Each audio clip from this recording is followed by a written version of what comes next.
As you wake up in the morning, you want to find the latest, greatest information about criminal cases and have an intuitive conversation about the suspects associated with these cases. Head over to the Bullhorn Betty channel on YouTube.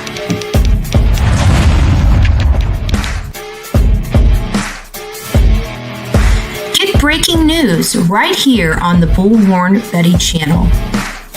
Welcome to the Bullhorn Betty Coffee Club. Enjoy your stay and enjoy your day.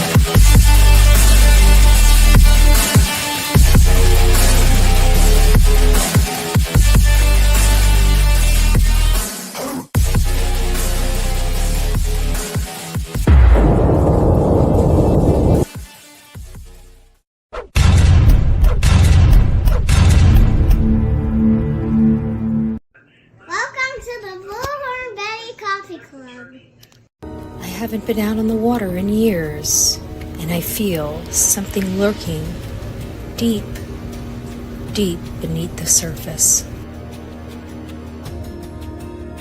What could it be? No matter how fast I tried to get away, I just felt something there, something behind me.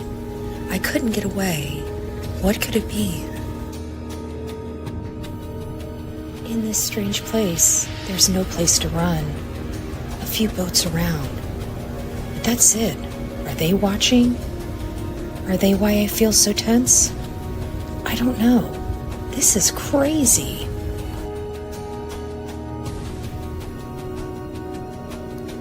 So I'm looking around. Why do I feel so anxious? What lies beneath this water? What is following me?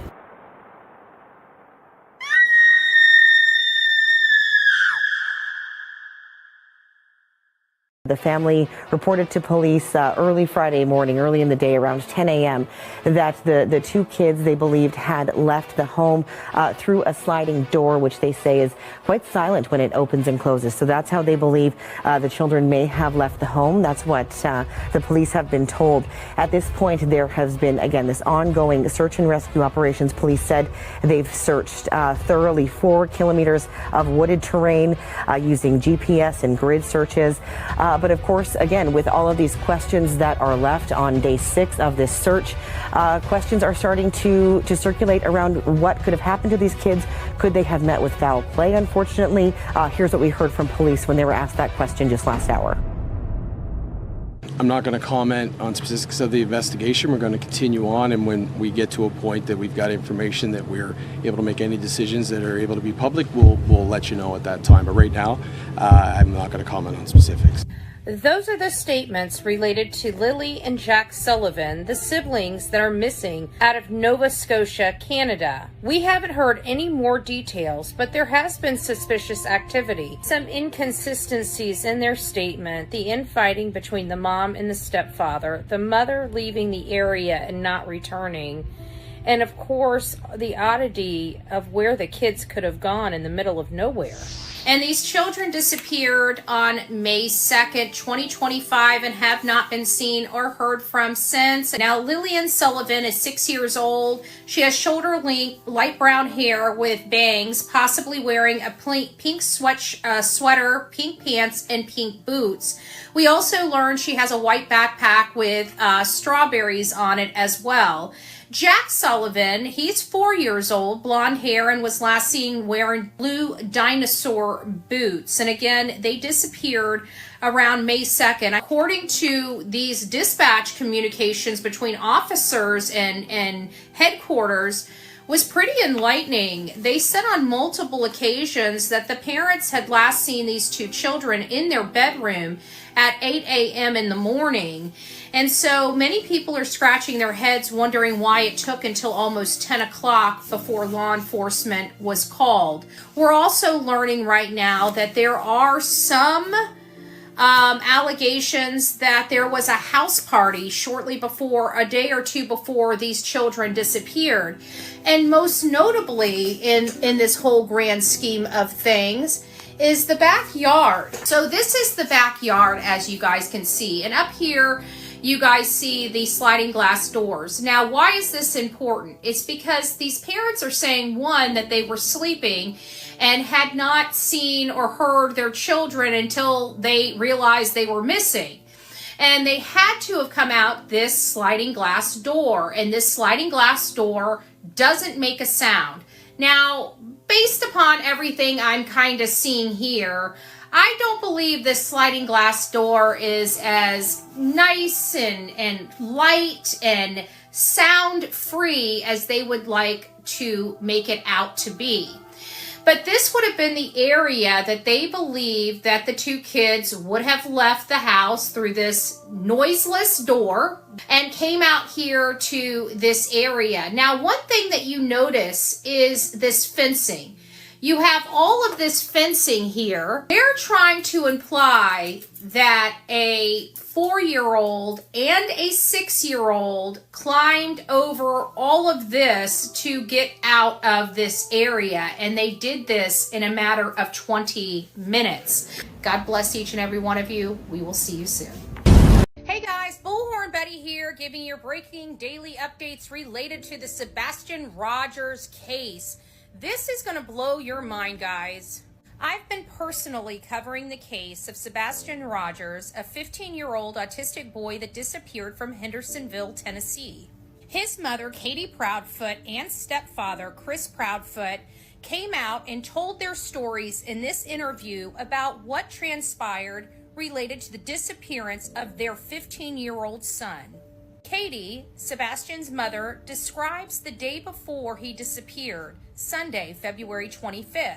They went to BJ's, he got a colossal popcorn, he was just a very happy, jovial young man, and they came home, put some snacks away, and then they went to a local bowling alley, and next to the bowling alley was a steakhouse where they ate. After they ate, they loaded up and went home. He took out the garbage, and the rest is history. He goes to bed at 9 p.m. Mom goes to bed at midnight. She awakes at 6 a.m. to wake Sebastian up as she normally does, and he's gone. Christopher Proudfoot states that he was not even in the area at the time that Sebastian left the home, that he was many miles away as he was working in Memphis and staying in his camper in Mississippi. A lot of people watching this case unfold became very, very skeptical of both Katie and Christopher Proudfoot's story about what happened leading up to Sebastian's disappearance. Many people noticed the deep abrasion scratches in some areas looking like bite marks on Christopher Proudfoot's arms some 8 days after Sebastian disappeared. Seth Rogers, which is Sebastian's biological father, decided to start doing some ground searches and raised money on a GoFundMe page to aid those efforts. Christopher Proudfoot threatened Sebastian's father in a lawsuit related to the GoFundMe page, and also the fact that Seth appeared to make the family, the other side of the family, look bad. Many people went out searching for Sebastian Rogers, and the one thing that was missing out of all the efforts volunteers put forth was Christopher and Katie Proudfoot. And when people asked them why they weren't out searching for their very son that went missing from their home, they told people that it was because law enforcement told them to stay home. However, that very evening, they were seen at a barbecue joint outside of the home enjoying a dinner. Meanwhile, never once searching for their very son that they say they care about and want to come home. Media was in an uproar, demanding answers from both Katie and Christopher Proudfoot why they're not helping with any searches for their son. And what was their response? They got in their camper, packed it up, and took off. Sebastian's mom and stepfather took off to a campground in Mississippi, where they returned home for a short while and then returned back to this campground. Right now, it appears that the camper is still at this mobile home park or RV park with Chris's truck, but we have confirmed Chris is not staying there and has installed a camera on the camper. There are so many people curious as to why there's a camera on this camper, but not on their home before Sebastian Rogers walked out that door. The sheriff was very cordial at the beginning of this search for Sebastian when he truly believed both Katie and Chris Proudfoot were deemed innocent and had no culpability in the disappearance of their son. If you look at the newest interview Nick Barris has with this very sheriff, you see a much different demeanor. Does this case anger me?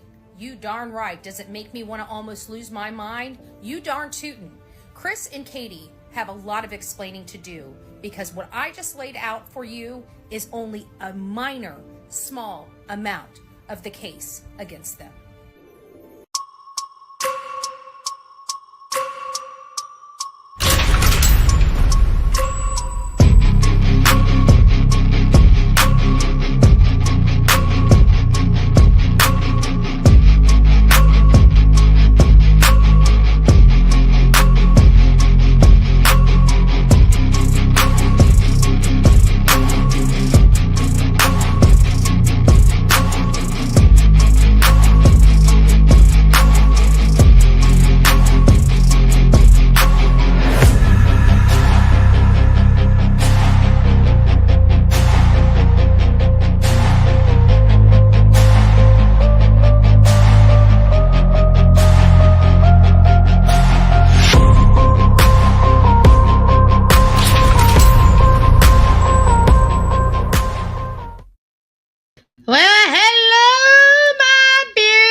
And I cover true crime, and we're covering two cases today. We're covering two cases, and that's going to be Lilly and Jack Sullivan. But yeah, I was kind of giving you guys a little jaw theme. You know, I was out there on the water. You got to, you know, it's kind of, yeah, we're chilling. You got to spice it up a little bit. What am I going to do? I was digging for, you know, shark's teeth. Not the most interesting stuff. So, hey. At least I got some video. It's nice to see you all here. E or Blue kicking us off. It's nice to see you. Melanie, number 2 today. What is going on? She's slacking. I'm just joking. It's nice to see you. And followed by the real me too, Detective Whiskers. It is nice to see you. Good afternoon, Kendra, YouTuber up in the house. Linda, hey. Who else do we have? You guys are chatty. We got Wild Wolf. It's nice to see you, me and you. Good afternoon. Plant Lady, Erna, it's nice to see you. Don, Deanna, Unicorn. Stephanie, Adrian, Christina, hello guys, Denise, Oma, blue skies and sandy beaches. Every time blue skies and sandy beaches come out, I'm gonna play the Jaws video. Oh, good gracious. SJ, it's nice to see you. Good afternoon. It's so hard to go from good morning. We've been doing good morning for years, and now to go good afternoon, good evening. It's a tongue twister for me. Twitch, it's nice to see you. Frank, good afternoon. Aw, thank you, Pamela. Pamela gifted 5 Bullhorn Betty memberships. If you received your Bullhorn Betty membership, don't forget to tell Pamela. Thank you. And for those that received it, welcome to this crazy family we call the Coffee Club, i.e. the Insane Asylum. Grab your straitjacket in your padded room and welcome to the crazy house. We're kind of boring over here. Don't let it fool you. We sell the sizzle, not the steak, okay? Oh, good gracious. Casey, it's nice to see you. Melanie gifted a Bullhorn Betty membership. If you received your Bullhorn Betty membership, don't forget to tell Melanie thank you. Thank you, by the way, Melanie. And for the person that received your gifted Bullhorn Betty membership, welcome to this crazy family we call the Coffee Club, i.e. the Insane Asylum. Grab your straitjacket in your padded room. You are officially in the asylum. We're going to work on something. I don't know. We'll work on it. We'll have to do a vote. I'm going on a birthday cruise at the end of December. I'm a little jelly. West Virginia Holler Girl, it's nice to see you. Good afternoon. They need to check Satellite 2 days before and 2 days after. You know what? It's funny, Detective Whiskers. I was going to get on that. I was actually going to be saying something like that with our federal government and the whole thing with the Travis Decker case, because let's face it, the reason why they're not bringing out all the top secret stuff that they use over in Afghanistan is because they don't want to have to go up on the stand in our government and explain what they have, and have to tell a juror how it works and all the intricacies of it. That's why the federal government doesn't deploy certain aspects that they will deploy overseas, because they don't want it public. And so they do have things like satellites. They should be using those satellites for Travis Decker. I mean, there are so many things they could be using right now that we have capabilities of, where they could hunt this man down and put it into this in 15 minutes if they so chose. But because of the secrecy, they won't deploy it. Or if they do deploy it, it has to be done in such a way that they could find the information someplace else. It would be definitely Big Brother. We noticed that. I noticed how they're getting away with this stuff. They're calling in their own leads. That's how it seems to me. Okay, I shouldn't say that. Some defense attorney is going to start using that, but I really do believe that's how they're getting around some of this stuff. Is because if somebody calls it in. I mean, think about it. When we're dealing with these true crime cases, what are the law enforcement telling you? Don't call any just bunk lead in. If you have a legitimate lead, call it in. Why? Because they have to stop what they're doing and go look at that lead. Well, if that's their policy and procedure, that could be really great for those anonymous leads and those anonymous lead tip lines that they set up, right? Because anonymous is anonymous. I would assume that it means anonymous for the FBI and all the alphabet soup of our federal government that might find some information. And the reason why I say that is because when we're talking about Brian Kohberger, this is kind of where all of this, started developing in my brain for me, for the understanding aspect of it. Because think about it, in Brian Kohberger, we've had to deal with the genetic, the genetic genealogy aspect, right? Genetic, whatever is the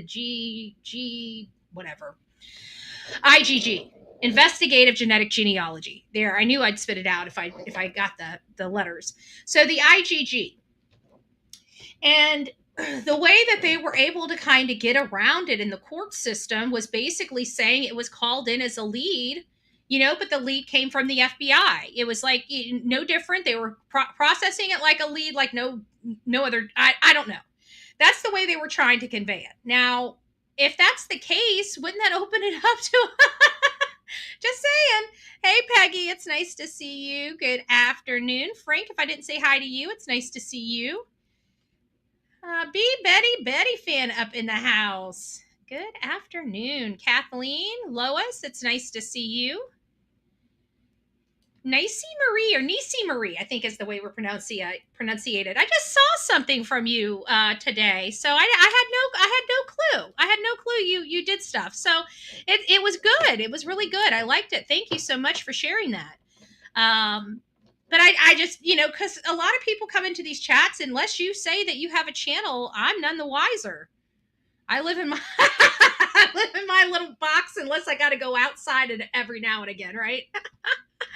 Canadian True Crime, it's nice to see you. Good afternoon. I'm hoping I don't know. I think you guys got your country kind of the way we have our country. You probably have several different time zones yourselves, so I don't know where you're from, but good morning or afternoon wherever you are. I think everybody's afternoon at this point, unless you're like on the other side of the globe. VA, Donna, it's nice to see you.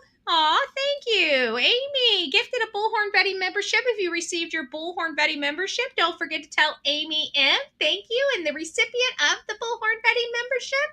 Welcome to this crazy family we call the Coffee Club, i.e. the Insane Asylum.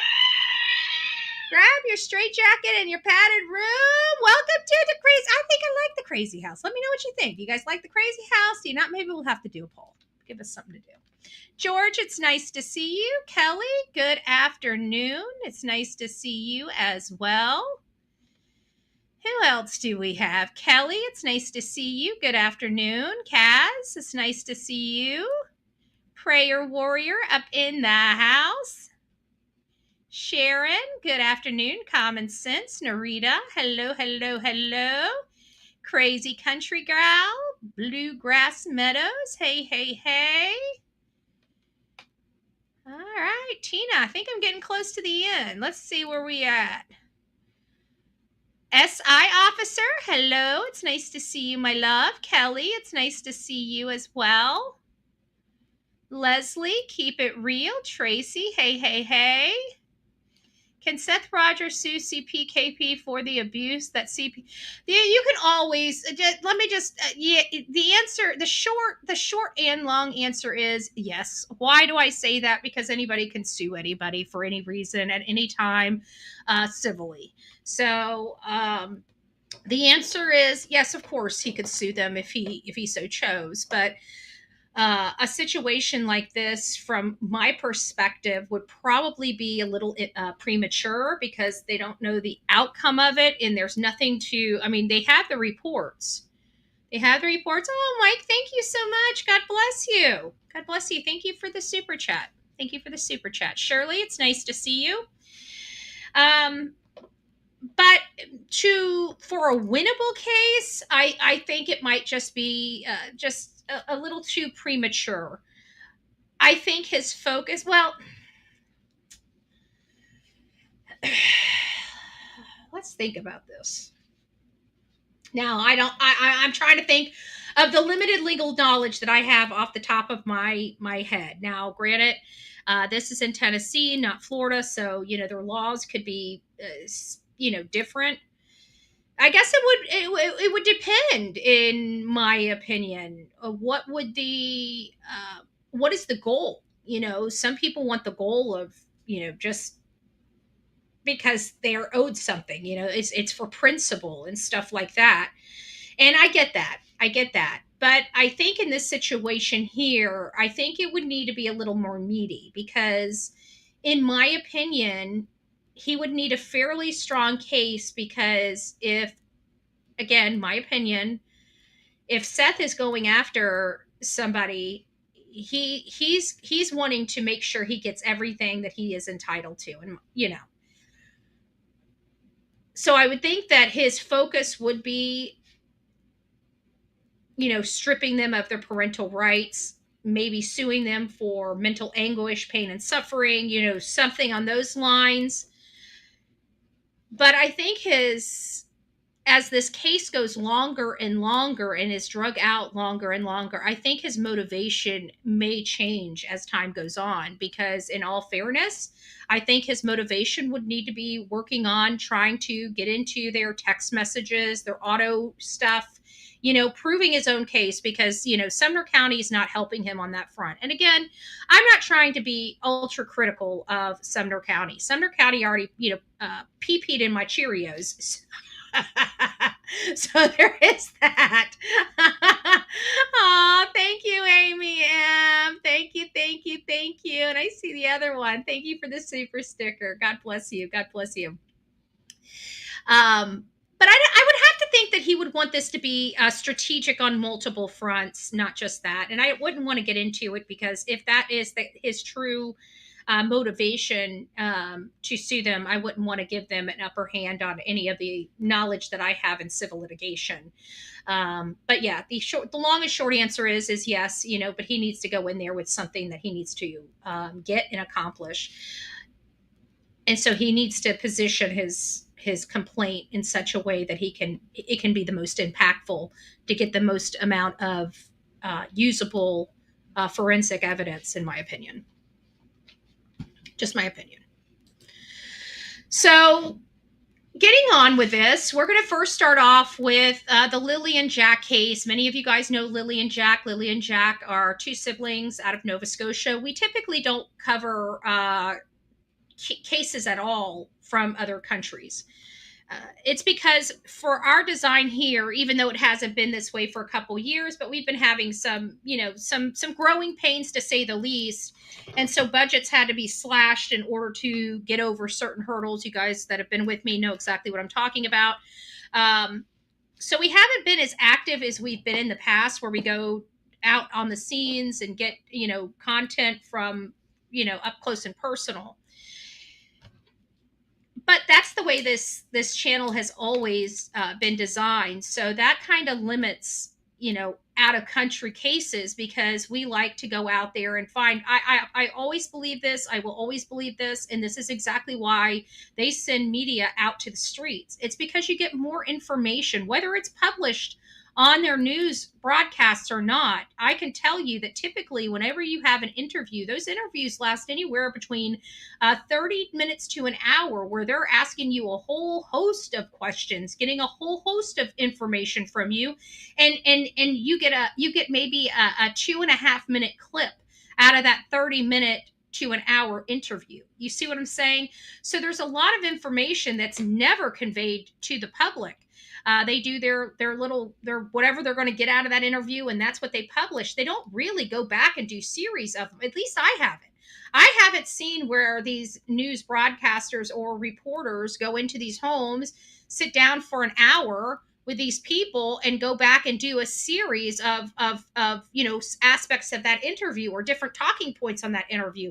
That's what we would be doing. You get that 2 to 5 minute clip, and then they're moving on. And if they get a new interview, then they'll put sections of that new interview back. But they never release the entire interview, and it's all the stuff that they clipped out.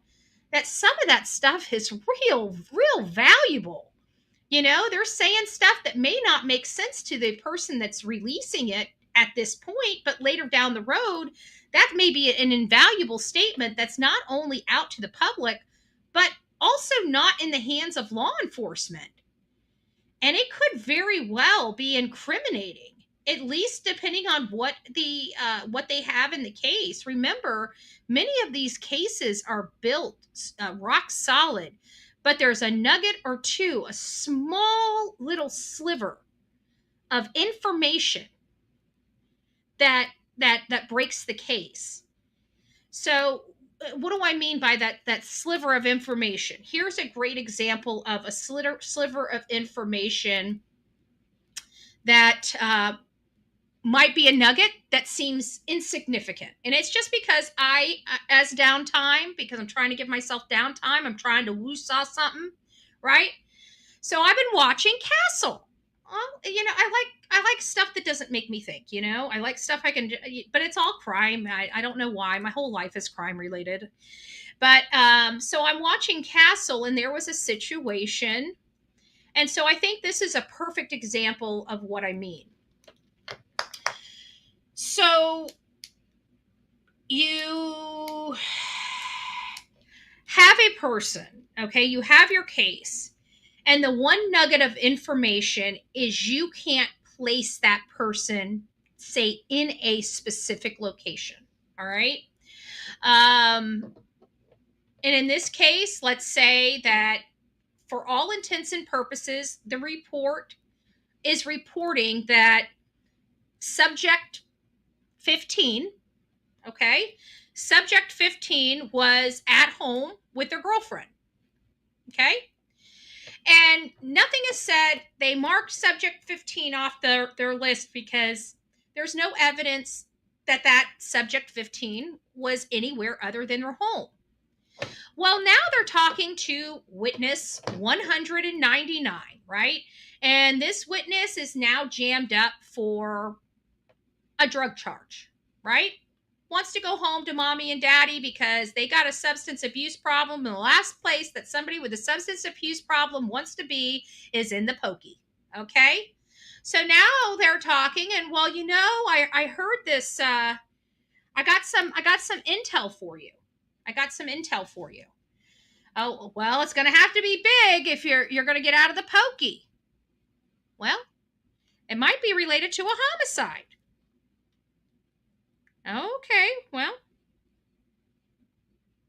what you got? All I know is that subject 15 was over in Baltimore that day, and his girlfriend lied about him, and I can prove it. How can you prove it? I was with him. I didn't have nothing to do with nothing, right? Or My cousin was with him, right? Now you're like, oh, so now subject 15 that was once cleared because he had an alibi. He was at home and wherever with a girlfriend. Now we find out that he's 30 minutes away in Baltimore at the time that they're looking for, not at home with girlfriend. And now we have an eyewitness. And that's the nugget of information. They thought this guy, they're probably looking at subject 2 as being culpable for this crime. And here all along, subject 15 was, but they cleared him because he had an alibi.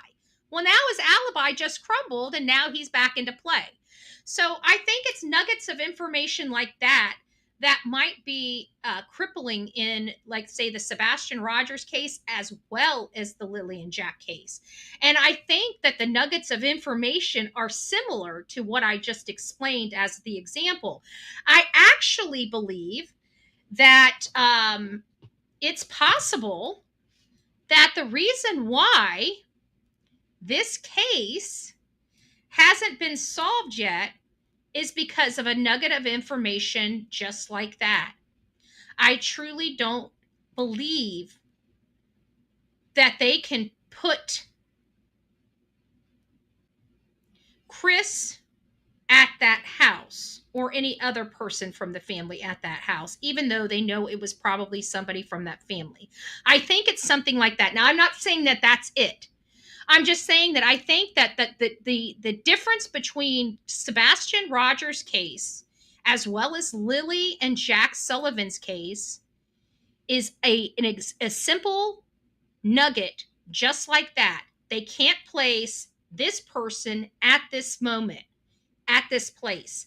And that little tiny tidbit of information, it is what is holding this case up from going from a unsolved case to a solved case. I think it's that specific of information in both cases that are preventing from both of these cases from closing. And I just saw Mama Miss Lee, mom of 3. I just saw it, but I'm trying to get back down to it. I was up too far. I was checking to see if anybody had any comments. Oh, thank you, Miss Lee, mom of 3. Been with me for a really, really, really long time. Her kids have grown up on Bullhorn Betty. And she's gifted 5 Bullhorn Betty memberships. God bless you. God bless you. So there for a while, you know, her husband had ground her from me. Well, we're doing throwback Thursdays on a Monday. We're doing throwback Thursdays on a Monday. Anyways, thank you for gifting 5 Bullhorn Betty memberships. If you received your Bullhorn Betty membership, please don't forget to tell Miss Lee, mom of 3, thank you. And for those 5 beautiful people, welcome to this crazy family we call the Coffee Club, i.e. the Insane Asylum. Did I tell you it's a Manic Monday? We've had nothing but problems today. I swear. We have had nothing but problems. So welcome to this. We're going to start that one over.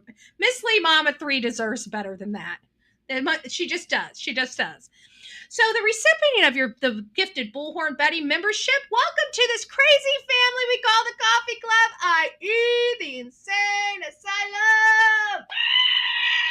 Grab your straitjacket and your padded room, and it is truly the crazy house today. So welcome aboard.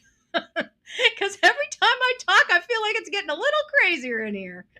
Strawberry, it's nice to see you. It's nice to see you. But thank you, Miss Lee.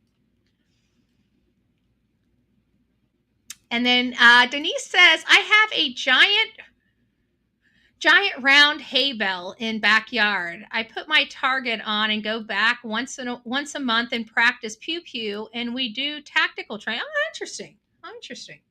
We had hay fields too. In the Summer Wells case, we were running through those hay fields, seeing if she could be under hay. I was very, very thankful for the farmers out there in Rogersville, Tennessee, because they weren't too mad at us. We didn't mess with their hay. You know, we just went through it to check it. We were good. We made sure nothing was disturbed. Everything was left the way we found it. But I don't think I ever quite realized how big a bale of hay is until my 5 foot nothing butt is standing next to one of them. And I'm thinking, well, shoot, this thing's taller than me. This thing's taller than me. And so, I mean, we don't ever think, and especially in these towns, it's very rare that we think of checking the hay bales. But to be honest with you, until they're open, they can hide a lot. Not just that, just that, like if they're stacked high, like the ones in the Summer Wells, we went up there and I think they were like stacked like 4 or 5. I mean, they were well past our heads. You couldn't see us if you were up on the embankment looking down. You could kind of see us until we went behind. There was just times you wouldn't even see us behind those bales of hay. They were huge. They were huge. Aw, thank you, Strawbird. He became the newest member of this crazy family we call the Coffee Club. Grab your straight jacket and your padded room. Welcome to this crazy house / insane asylum / manic Monday boo-hoo bra-ha-ha place. Being that they are so far out in Canada, did anyone check the wells or septic tank? And that's a great idea. George, I do know that they did check, from my understanding, they did check all of the open voids in the earth on their property. But it does bring us to another situation. We typically know, especially if there is a family violence scenario here, which it's really looking plausible. Like, we don't know what happened. Normally,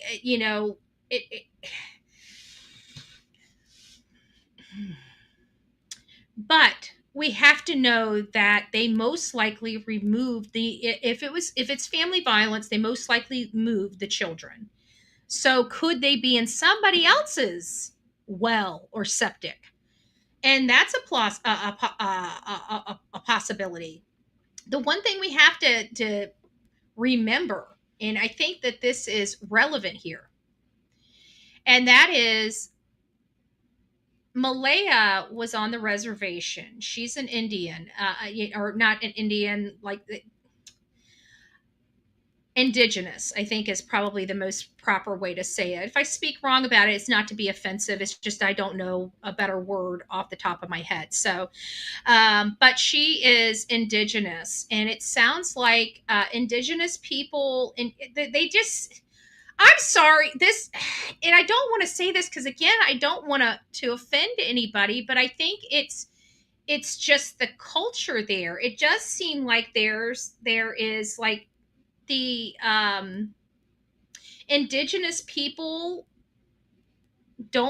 maybe somebody from the Canada can explain this to me, but just by the way you guys have spoken, especially some of the conversations that I've had privately in my email, you always hear them refer to themselves or the other, depending on who I'm speaking to. So I have a few people that have reached out to me from the reservation, indigenous people, to kind of explain to me about, the chief. And when I was asking about, getting kicked out and stuff like that, there were a few people that were from the reservation that did reach out to me.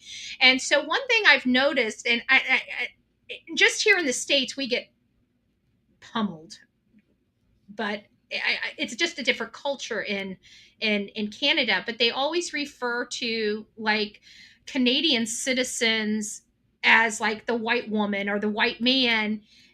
So it's one of those situations where it seems like the indigenous people and the community really, I mean, they may get along, but it doesn't seem like they're like ultra blended, if that makes sense. I'm trying to figure out what I'm trying to say here. Does that make sense? Like, it seems like it's an oddity for, say, a Canadian to be involved with a indigenous person from the reservation. That's just how it seems like it's conveyed to me. Not that there's anything wrong with it. That's how they choose to live their life. I'm not judgmental. I'm just trying to understand. is the issue. Is the issue here? Because when you talk like that, like, them versus us, it sounds like that those, it's uncommon. And I'm keep trying to figure out why Malehya left the reservation. And maybe the reason why she left the reservation is because they would not maybe accept Daniel on the reservation. And so maybe she had to decide, her heritage or being with a man, and decided to move off the reservation. And so you see where I'm going with this. It's not to hyper polarize, a culture that they've had for, hundreds of years, but it is just to try to understand how this makeup and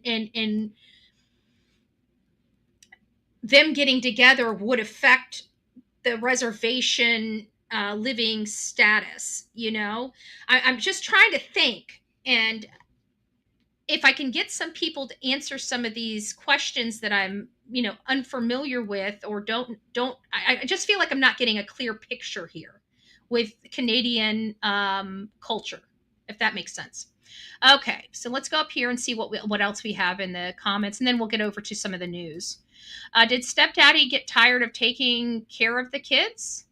Always a possibility. If mama, yeah, you know what, Court, I didn't think about that. Maybe instead of Malehya being overwhelmed, it was actually Daniel, because I knew there was something wrong with Daniel, or just, I shouldn't say wrong, inappropriate word, but something not sitting right with me about Daniel. For whatever reason, it just, something was not sitting. It's always not sat right with me about him. And then somebody was doing analysis, and I think it's Mike Demand, and he was talking about whether or not Daniel could be violent.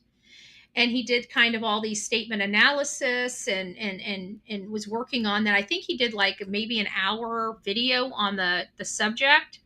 Indigenous is proper. Okay, thank you. Thank you. And he says, yes, he believes that Daniel could be abusive. And I keep wondering if, because it sounded like she was estranged, that Malehya was estranged from her mother, that it was actually a surprise that her mother showed up. At least the way it's not as direct as that. Like, you're getting information from Daniel's cousin, and she's saying it from her perspective. So you kind of have, if there's any biases or any misunderstanding on her side, you're kind of picking that up because you're listening and buying into that. And I am too. I mean, don't get me wrong, I am too. So if anything, but we have to be cognizant that if anything is inaccurate about that or misunderstood, we're misunderstanding, and our theory and speculation may change depending on what the right situation is. But it sounds like they're trying to get to the bottom of it too. And I'd have to think that it's based on some of the questioning that his cousin had for him. It I kind of feel like she thinks there might be more to their story, if I'm understanding it correctly. Somebody can correct me on that. While you guys do ponder that, let me start commenting. I'm going to read these other comments here. It says, another thing Daniel said, Malehya was always on her phone, but yet she claims her phone didn't have service. So which is it? I think I've got the answer to that. And it's speculative. I don't know for a fact, but Wi-Fi. They might have some DSL or wireless services that you could tap into in their house, even though they didn't have outside reception, because they have the Wi-Fi in there. Whatever their Wi-Fi area is, they can use their services on their phone within that area. Now, again, I don't know if they have Wi-Fi. That is pure speculation, but that's the only way that I can get those statements to make sense. Another thing Daniel said, Malehya was always, okay, we got that, but that's my opinion. You might want to check that out though, Shirley. Mothers always seem to stay quiet in cases, it seems. The dad, not always. Yeah, well, the mom's more emotional. If you look at like the Riley Strain case, the mom did speak, but she was so grief stricken and so emotional. that I think it was just hard for her to physically speak. So her husband and his father kind of stepped up to the plate and filled in some of those answers and answered some of those questions. But typically when we see parents, especially moms, go silent, I don't like it because, I've dealt with moms. I mean, look at Layla Santinello's mom, Jen Santinello. Not a very quiet woman. As a matter of fact, she has built a TikTok account and has amassed a lot of followers advocating for her daughter, and now has the ability. Her daughter has not been found yet, but she also branches off and talks about other cases in her area or other missing people because it's a passion item for her. Her daughter has been missing since 2023. Excuse me. Yeah, 2023. Is it 2023 or 2022? I think it's 20. Yeah, it's 2023 because 2024 was the 1 year mark. This would be the second year. Wow. Or is it 2021? Good gracious. All these cases are starting to run together for me. My goodness. Can somebody tell me in the chat? Because I don't want to get that wrong. You would think I would remember. But I mean, when you look back on these things, it's hard. Like we cover a lot of cases here. But it doesn't really matter. At the end of the day, the point I'm trying to make is she's a mom and she's been fearless. And trust me, she's not as fearless as she shows you. Okay, she's a broken woman, and I can tell you that. There are some days that she can barely get through. My brother-in-law is Native American, and they don't mind Indigenous, an NA or their tribe name, but don't like other stuff. Gotcha. Perfect. They are some stupid people. Yes, they are. Yes. My great great grandmother was full blooded Indian Cherokee. Yeah, see, we have Cherokee Indian here, Apache Indian, but I think that their tribals are different. I don't even think you guys have Cherokee or Apache or anything in Canada, do you? Kind of curious. I mean, I like to learn new things. I mean, if you don't know, you'll never know unless you ask. I'm still here waiting for someone to explain if jumped up instantly. What happened to the baby? Did they put? That's a good question too. Where was the baby during these searches?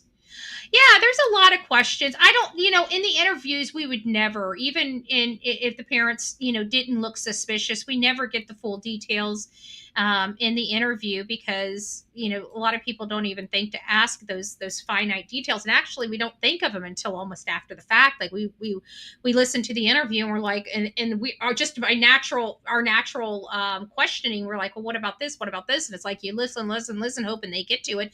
And they may have covered it, but it might be in the part that got cut, from the clip. So we just don't know. They said they were feeding the baby, but and I get that. But when they realized the kids were gone, and they all get out of the house and start running around looking for the kids, and we know Malehya called the law enforcement. Where was the baby when all of this was going on? I think that's a valid question, and probably one that we should not assume either. We shouldn't assume that she was in the crib. We shouldn't assume that they laid her down. We shouldn't assume that she was on Malehya's hip when all this stuff was going on. We shouldn't assume anything. We should find out. Is there some bud your animals you cannot feed again? I don't understand that, Erna. Sorry. I replay you singing happy birthday. That was a horrible day. I'm noticing as the more shows I do, the more hoarse I sound. All right, I think we're out. We got Michelle gifted a Bullhorn Betty membership. If you received your Bullhorn Betty membership, don't forget to tell Michelle thank you and welcome to this crazy crew we call the Coffee Club, i.e. the Insane Asylum. Grab your straight jacket and your padded room. Welcome aboard. Welcome aboard. Let me go over here and make sure I didn't miss anybody.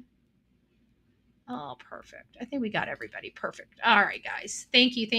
So, you know me, when you start getting into these cases, I always find it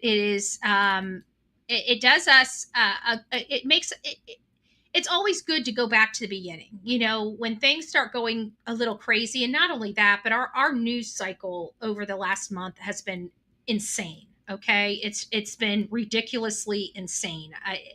We get this every now and again, but this one, it's insane because they're all breaking and they're all national interest cases, which is a lot. So we've got the Decker case. You've got the Lilly and Jack case. You got Sebastian's case. We had that other case related to the politicians in Minnesota. I mean, it's been crazy. So all of this stuff is hitting us at once. There's no, just like, I mean, Layla Santinello, I was out there forever looking in woods for her. How do I not know 2022, I'm telling you, it runs together. So it's always important to kind of go back to the beginning, refresh yourself on the critical factual details that you need. Okay. Mima, in my opinion, it's nice to see you. No proof either at Amy. The parents said they were in the bedroom with the baby. No, that's what they said. Amy's correct. Yes, with all the lies, who knows? But that's what they said. Both parents have acknowledged that they were in bed with the child. Malehya was falling asleep. Allegedly, Daniel saw, physically put eyes on Lilly that morning. And it was Jack that they said that they only heard, which is really odd that they would know specifically what he was wearing. But it's those pink boots for me. Those pink boots, there's something not right. When I read the report that they found one lone pink boot in that house, I started saying, okay, they said Lily's out in pink. How many pink boots could she possibly have? Okay. So I'm really, really honing in on that pink boot because it's the boot that bothers me. It's the boot that bothers me that they found in the house. So let's go back to the beginning, and I'm on this crime time lines. Somebody that we go to. They've had the Sebastian's case broke down on here as well. A great go-to source for certain cases. They've got cold cases. They got other different cases. They've got missing person cases, and they even have disaster resources. So just a very well thoughtful website. And I don't know who runs it, but whoever it is, God bless you for putting all this stuff together. It's definitely beneficial to people like me as well as the audience and keeping factual stuff. And they actually hyperlink sources in there. So I just like it. I like the whole thing. I like how it's set up. I like how user friendly. It's just very specific. So this is actually going back all the way to April 29th. And if you guys remember, April 29th was the last time the kids were seen by their school bus driver. This was the last day that they ever attended school again. It was on April 29th, and they were being dropped off at their home after school on Tuesday. Now, Wednesday was a professional development day for the teachers. And so there was no school that day, so kids didn't go. And this is where it started getting hinky with us because we all had our, I guess, suspicion, right? We all had our suspicion that something may have happened to them a lot sooner than we know. That worry box was closed, I think, like a week or so, maybe 10 days after these kids disappeared. Law enforcement started going around and rounding up video surveillance and other things and really looking into the parent's story. And they came across some type of video evidence that showed the whole entire family out in New Glasgow. So if you want to know what New Glasgow is, the best way I can kind of describe it is they must be the closest main city or town to the rural area that they live, so they can drive to about 20 minutes and be in civilization, because they're out in BFE, they're out in the pits, and so they have to come in to get to any major anything, right? Shopping, dining, and stuff like that. They're not going to put stuff out there.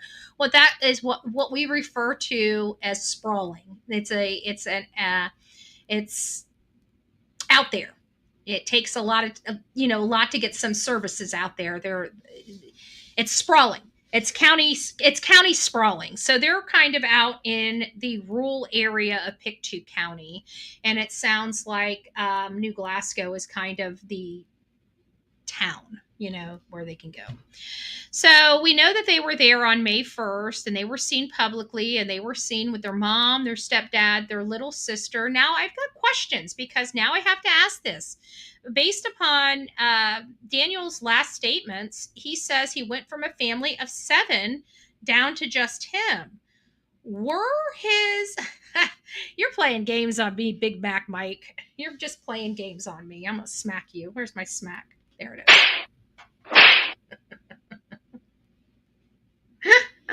Seeing if I'm awake.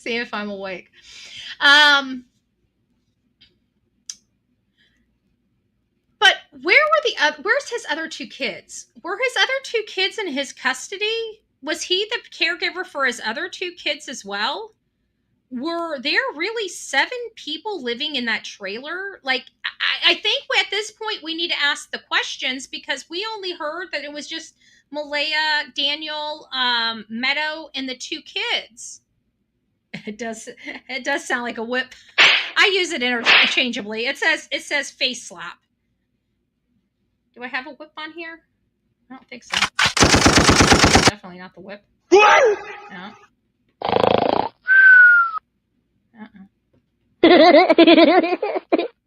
That was ouch. It says ouch on this one, so I'm thinking it's like, like a punch, a smack, or something, and this is it.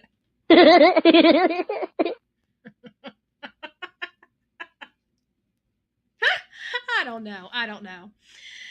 So now we're hearing, and we've been able to analyze this. Is there more to do with this whole, between, like in Sebastian's case, we have this window, and this window is like 9 p.m. to 12 p.m. It's this window where we really don't know what happened, right? We kind of do, but kind of don't. Like, the parents say they were on the phone, going in and out of sleep. It's just funny, because when you hear Malehya's story, it's much similar. It's very similar to Katie Proudfoot's story, no?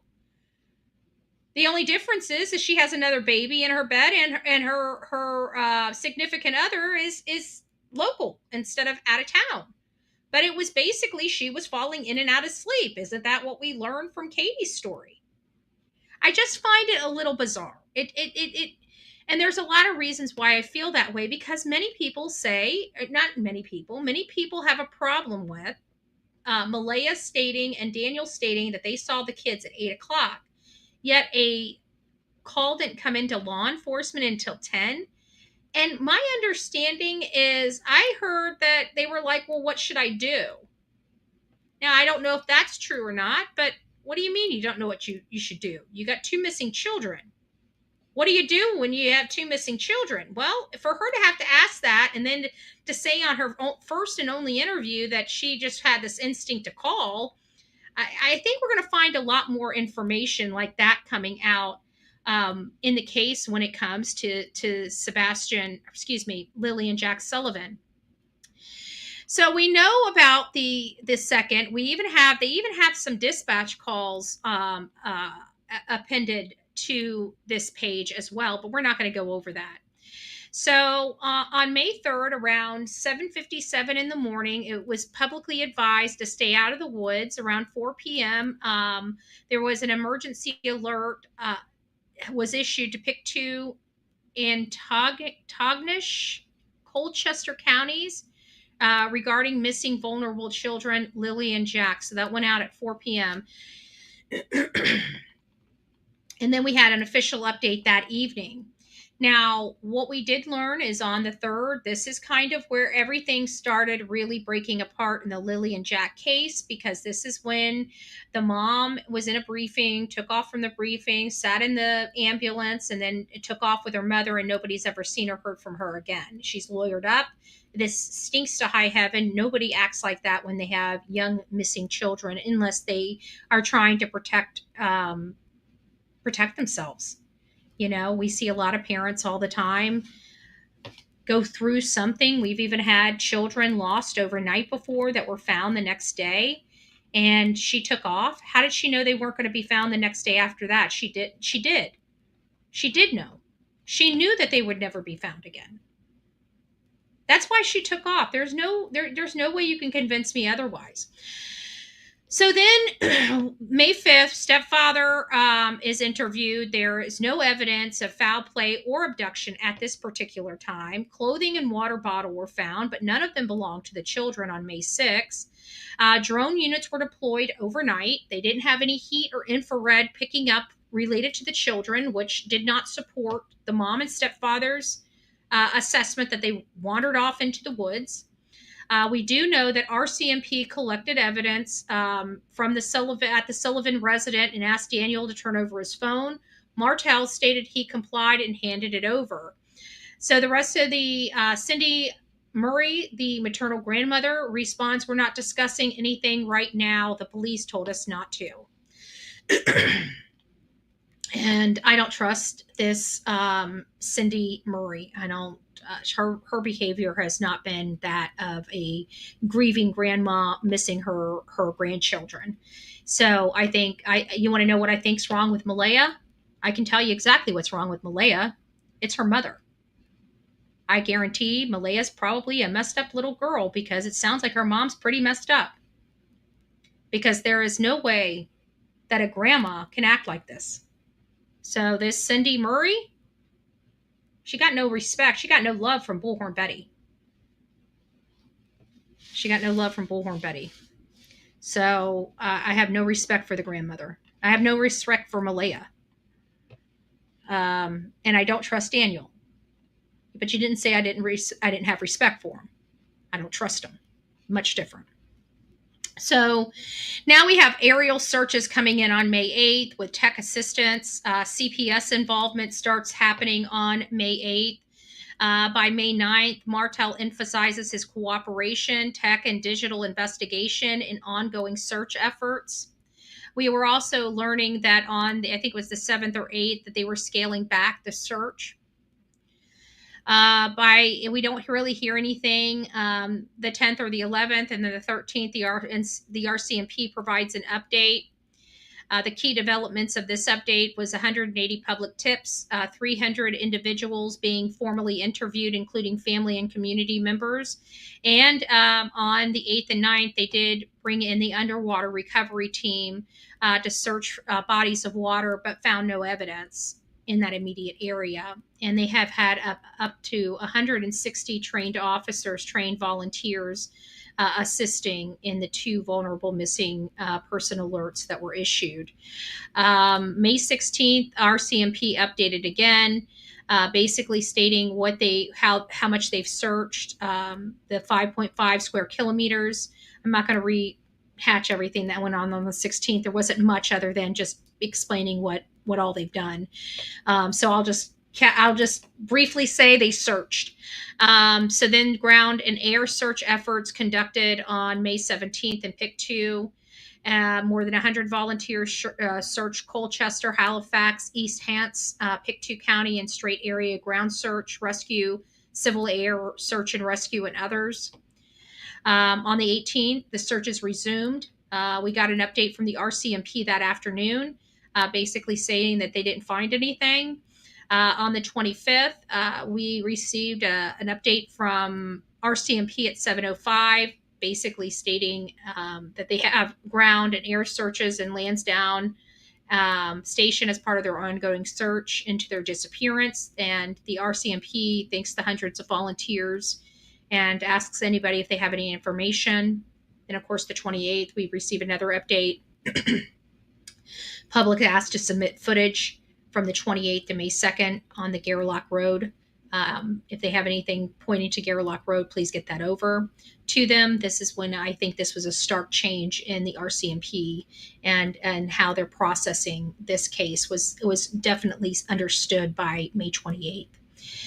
And of course, they revisited the pipe trail on the 30th. They revisited the pipe trail again on the 31st. And they resumed ground searches on June 1st. June 2nd, they had a prayer vigil, and then we kind of didn't hear from anybody, and then except Martell, which is basically telling everybody to quit beating up on his child's mother or stop harassing her. And we stopped hearing from them until June 11th. So it was a couple, a little over a week. And then we get another RCMP intense search update. And they inform us at this point that they've formally interviewed 54 people, 488 tips, which they have acted on, extensively searched the home and surrounding property, including septic systems and mine shafts. I know somebody in here was asking about that. Secured multiple jurisdictional authorizations to seize and examine evidence. So it sounds like they did get some evidence. June 12th, Martell interview. RCMP confirms polygraph tests were administered. Daniel confirms he voluntarily take the test. He also discussed emotional impacts in the child custody loss. I just heard recently that it is possible that Malehya may have lost her parental rights to Meadow as well. I'm trying to locate any more information on that rumor that's coming up. If you heard that rumor as well and know where it originated from, you could please send that to bullhornbetty@gmail.com. bullhornbetty@gmail.com. Guys, thank you so much for being here. That's really it. We have a lot more stuff to go over, but I think it's very interesting that we go back to the beginning. Lilly and Jack, as many of you guys know, when search efforts, search and rescue, they find people all over their counties and states, all over. They're highly trained, highly skilled, and they go to a lot of different classes throughout the year and throughout their years that they're in this career. They're constantly honing in on new technology. They're constantly getting trained. They're constantly going out for training. They're constantly running drills. They're constantly doing this. And we can see that when a child or someone else out here is lost, and they're truly lost, guess what happens? They're truly found. Okay? They are truly found. Now, Ruth Sakala, she was kind of a no-name case that I covered way back in the day. And this was just a weird story. She acted, oh, thank you. Miss Lee Mama 3 says 230 people are watching. Get those thumbs up. If you guys would please take the moment right now and kindly exit, go out there and give me a thumbs up and come on back here. We will wait for you guys. And when you come back in here, why don't you guys write where you're writing from, what state you're in, and what your temperature is, so we can kind of get, an idea of the environment. I can tell you right now I live in Florida, and it's hotter than HE double hockey sticks here. Okay. I don't know how hot that is, but however hot HE double hockey sticks is, that's about the temperature it is in Florida. Okay. Just all right. So if you want to know what the temperature is in Florida, that's the temperature in Florida. Yeah, Tennessee hot. I know. I spoke to somebody and I said, so how is it? Is it cool up there? I'm like, oh, heck no, it ain't. No. I'm like, yeah. I said, it's miserable for me. I mean, I just mowed the backyard. And I just mowed it a couple days ago, but I had it on a 5 instead of my 3, and I do a 3 in the backyard because that's where I play with Delilah. And so my cue is she's got these little, like a rubber ball, like a little rubber ball. It looks like a tennis ball, but it's rubber. It works better for the outside. Doesn't get all that crap in it, because the fuzziness of the tennis balls. But it's the same size, and that's my cue. Whenever I throw it and toss it to her, and when she drops it and I can't see the ball anymore, it's time to mow the yard. So she kept dropping and I couldn't find it. I'm like, so I took her in the house and I went back. The front yard doesn't need to be mowed, just the backyard. So I mowed the backyard today, you know. But Lilly and Jack, we've got a lot of work to go on, but we need to get back to the granular facts of this case, because I think everything that we knew to be true in this case might need to be reassessed. I no longer have really believe in Daniel too much. He still has never stated publicly he's passed his polygraph test or provided us his polygraph test. I mean, if he wants to clear himself to the public, he can do that very easily. And when we are dealing with true crimes and two kids missing, we don't believe anybody's words. We believe these things called receipts. And I think that if Daniel wants social media or public opinion to change, I think he's going to have to, maybe pray over it and decide whether he wants to release his polygraph results or not. But I don't think anybody, I can tell you for me, something short of law enforcement coming out and clearing him, I'm not going to trust him. So even with him saying that his polygraph, even with me us having a full knowledge that he is polygraphed and Malehya's polygraphed, I don't trust his statements on it, because he never said he passed. He said the results were favorable to him. What does that mean? Inconclusive might be considered favorable to him. To me, it's not favorable. Okay? Inconclusive is not good for me. It don't do nothing for me. Don't do nothing for me. And even if you did pass, and unless I see how those questions were worded, that's how I have to assess. Yeah, these people do this stuff. These people do these polygraphs. I don't care. I know how specific polygraph wording has got to be in order for it to be effective. So, I'm not just doing to see what the results are. I'm doing to see how the questions were asked as well, because that matters. How they're asking questions, making sure they're not making a complex question, multiple questions in one. That can throw a test off. So they have to be very specific, very clear questions. So if he'd like to share that, maybe I will be a little more favorable in my commentary toward him. But I can't at this point, because I don't trust him. I think he's cunning. I think he's conniving. I saw a post from him, and when I heard him trying to guilt trip somebody, saying, if I would have slipped on a rock, I would have died. If a stick could have impaled me and I could have died, that's a guilt trip. A parent that's looking for their child doesn't think about that. Okay? You know why? Here, let me give you an example. Let's talk about Yvette Hoffman. Okay? She's Senator Hoffman's wife. Do you think she's out here saying, I could have died for my daughter? Can you believe it? I could have died for my daughter. Of course not. Of course not. You know what she did? She dove in front of her daughter and took 8 bullets. That's what she did. So this whole thing about wanting us to see what you do, that in and of itself is manipulative. So I'm sorry. I feel some type of way. But before we get out of here, where is he? Hold on.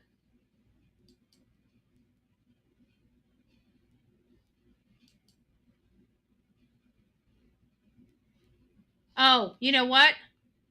No, that's late. Where the hell is it? Okay. I guess Matt's on my next story. I thought he was from this story. So anyways, that's all I really have on Jack and Lilly Sullivan. But for Sebastian Rogers, we have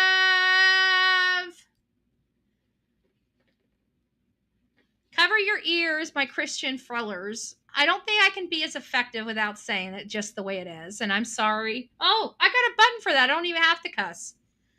Okay, this is some... Warning, bullshit alert. Okay.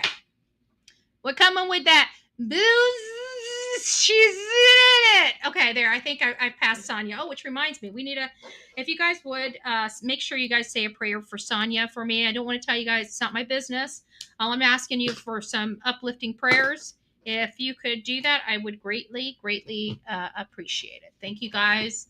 Sonia did so much for us and so much for the true crime community and so much for these cases. When she needs some extra prayers, just like any of you, we definitely bring it. We bring it. We go big or go home on prayers. We go big or go home on prayers. So if you guys can think of Sonia, I would greatly, greatly appreciate it. I get so, I always worry about my peeps. And anyways. All right, guys. I don't know if you guys seen this on Smiley's Story World. You guys know, I love Smiley's story. I've known Smiley's for a long time. Okay, I've known her since Summer Wells. I've known her for 4 or 5 years now. Okay, I know where her heart is. I know that she is a good person. Not only this case, Sebastian Rogers case. I see her in my Tennessee cases. Okay, I've known her for a long time. I've never known her to be a wacky do. I've never known her to be. I mean, she gets a little loud. We've had her, our differences here and there. It happens in this kind of stuff. But at the end of the day, we're here for the cases, and we pull our resources for these cases. So I always pop in here, and somebody was talking to me about how Chris might have his own YouTube page, and I'm like, YouTube page, Chris.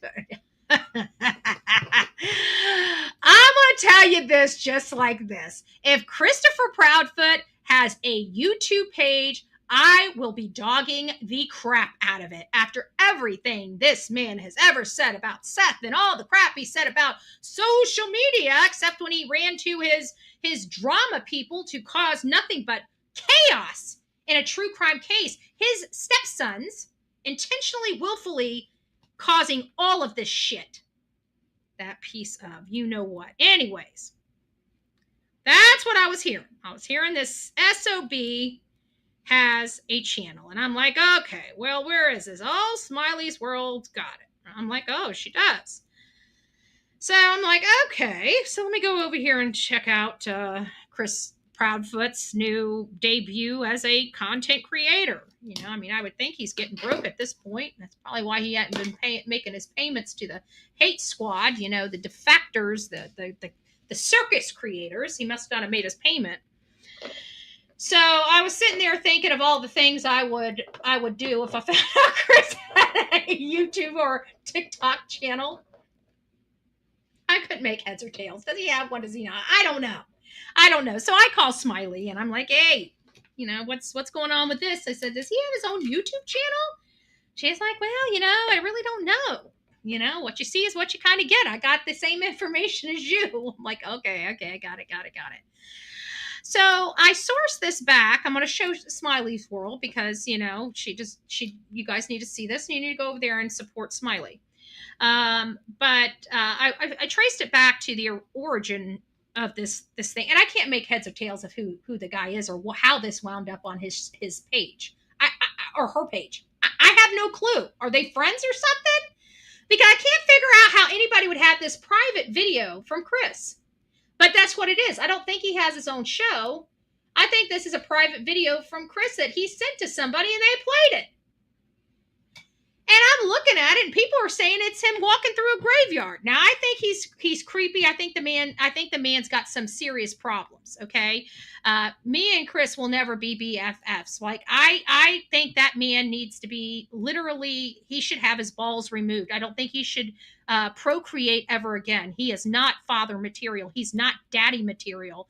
Okay. You know what material he is? He's like, jailbait material. Like he should be like, he needs to meet Bubba, right? Sorry, not sorry. Sorry, not sorry. I don't like him. And for him to pull like this is so, and I'm talking so Don Wells, it's not even funny. And we're going to get into Don Wells because I want to make sure you guys have a good understanding of what Don Wells' post really is. And then one day, either you can be a creator or you can't. If you bring drama to your platform to try to expose bring drama to the platform. The only people that brought drama into the Sebastian Rogers case are those two MFers.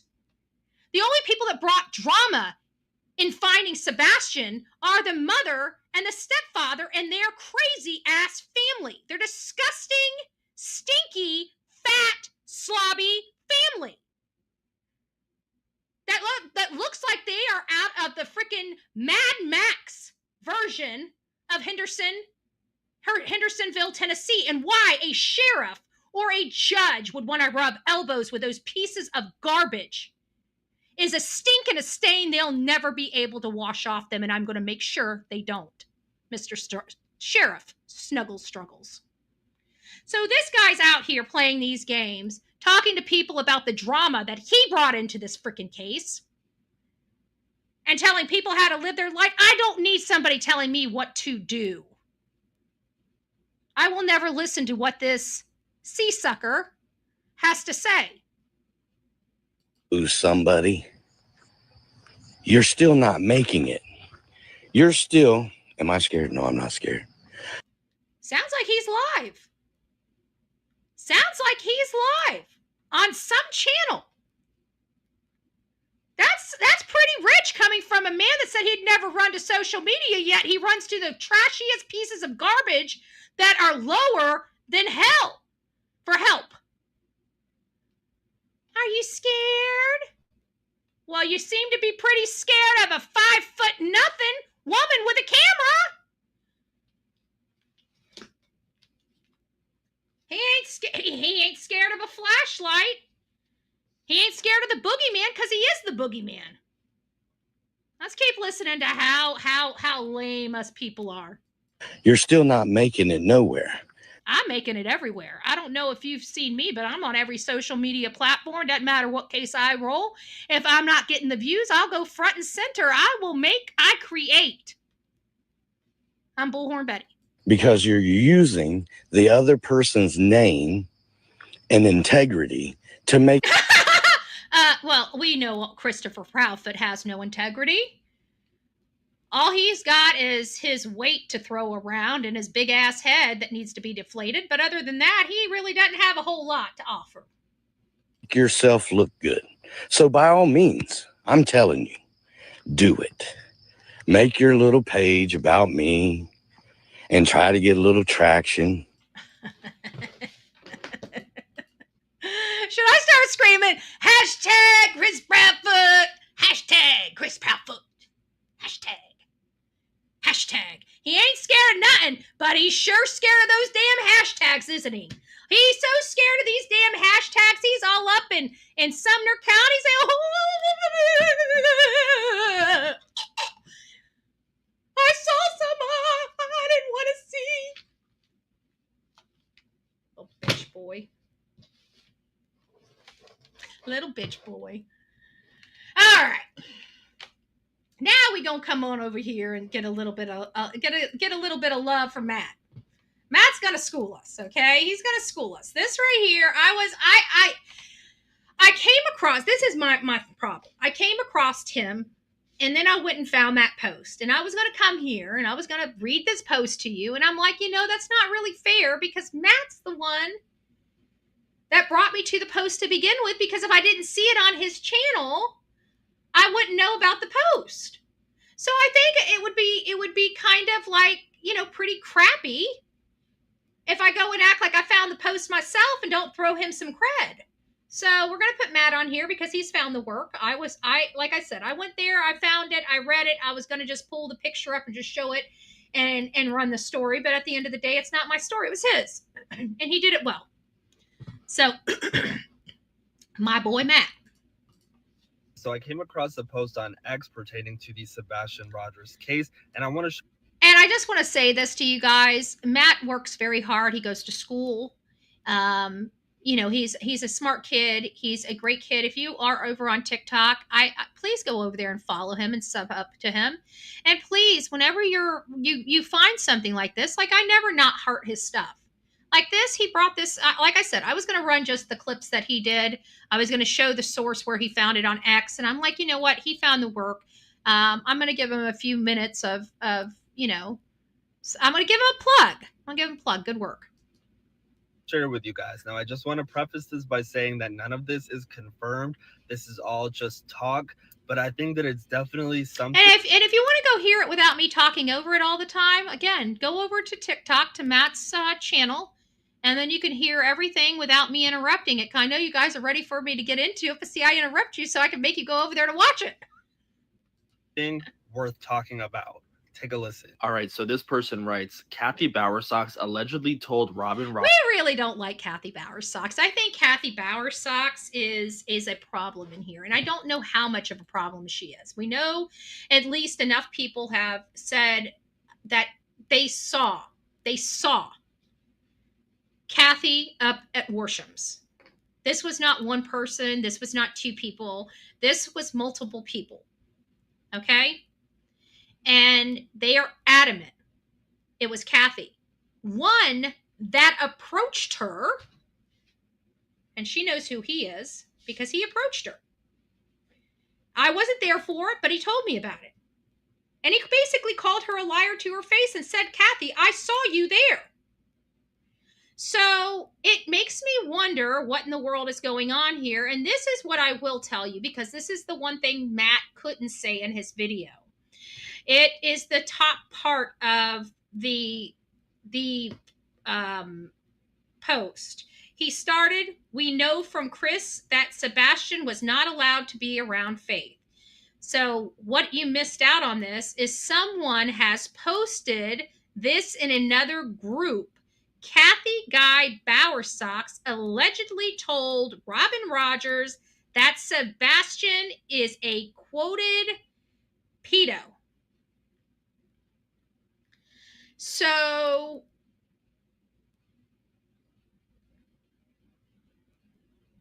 that's the one thing he couldn't say on, because TikTok, if you guys ever hear me say on a live or pew pew and stuff like that, it's because they will shadow ban you on TikTok. So those are TikTok videos. I don't talk like that over here.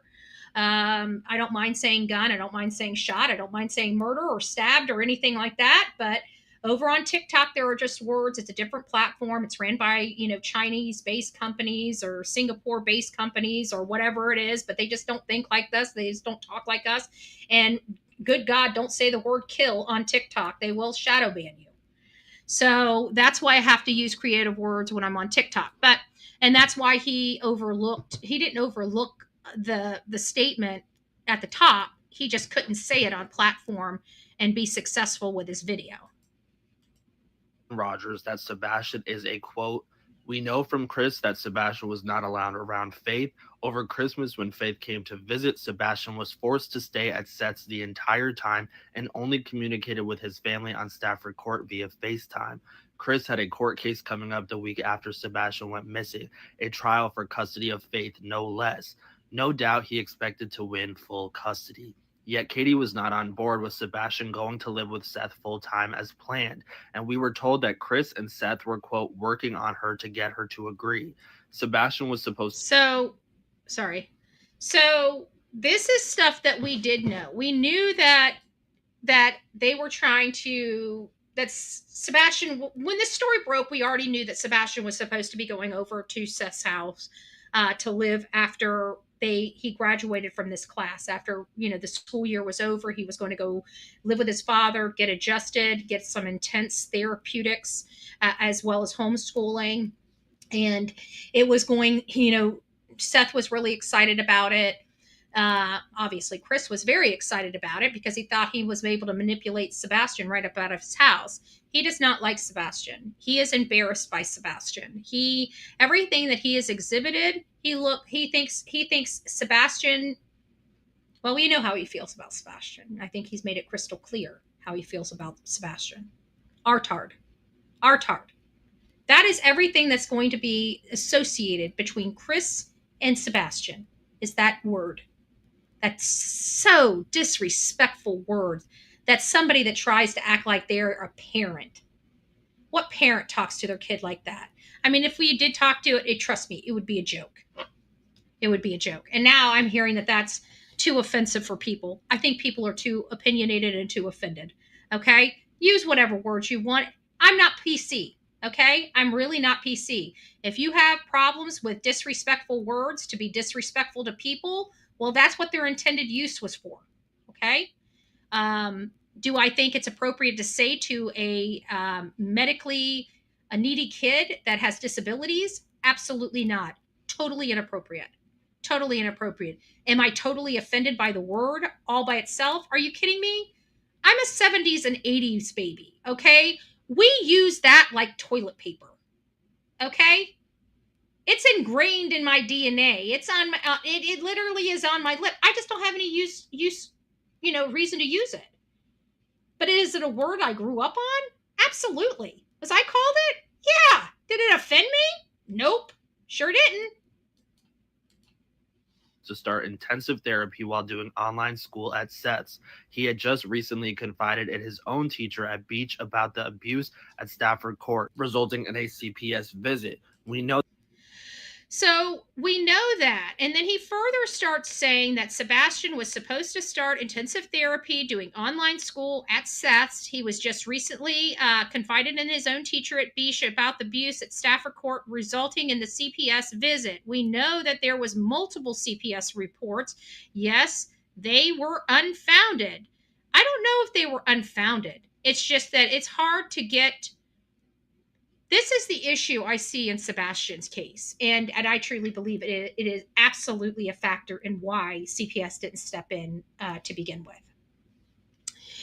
And to me, it is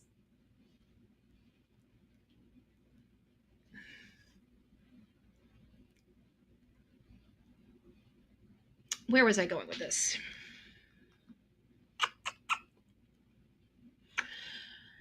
To me, I truly believe that in his court cases, even filed by his own father, it talks about an event where Sebastian, as part of his probably the spectrum, the autism spectrum stuff, would self-harm himself. Not that kind of self-harm, but self-harm. Like he would get angry and want to, and want to throw himself on the floor or into the wall or something like that. He injured himself, and it's in court records. And I remember when I found out that, if you don't believe me, you can go back to some of the most recent, the very early on stuff that I did. When I found out about this stuff in the court records where he flew himself into the door, the very thing I had spoke, and you can talk to the people in here, is I said, are they hiding abuse in this self-abuse? That has always been a problem for me because it showed that he was self-abusing himself at a younger age. But everybody had acknowledged he stopped self-abusing himself, that was no longer an issue, that he stuck his hands in his pocket and slammed his foot down. And that's how he dealt with his anger and emotions. So I don't know. But when you have, and I'm saying that because they're saying that these CPS reports were unfounded. I don't think they were unfounded. We know Chris and Katie don't mind lying to authorities. I can prove it. I've got receipts. Go look at the orders of protection. Not one thing listed in that has ever been true. Nothing. They can't prove a damn thing. They know they're so far screwed right now with me. It's not even funny. They can't prove a damn thing in any of those because they're all lies. All lies. So do you expect us to believe that Chris and Katie were being honest with a CPS worker? Hell to the nah. You know they weren't. They lied through their teeth. And I guarantee they probably, if there was any marks on him, I guarantee they said he did it. I guarantee it. Guarantee they said he did it. So it sounds like Sebastian confided in his new therapist could result in yet another CPS call from a mandated reporter. A mandated reporter. And it continues to go on. Let me go ahead and I want you guys to go over and support Matt. So I'm just going to move this on through. 3 minutes away from staff. There we go. If you guys want to see it. So they say that there are allegedly multiple witnesses who saw Kathy at Warsham's that morning on February 26th. What was she doing there? I do not think it was a transfer of Sebastian. I do not either.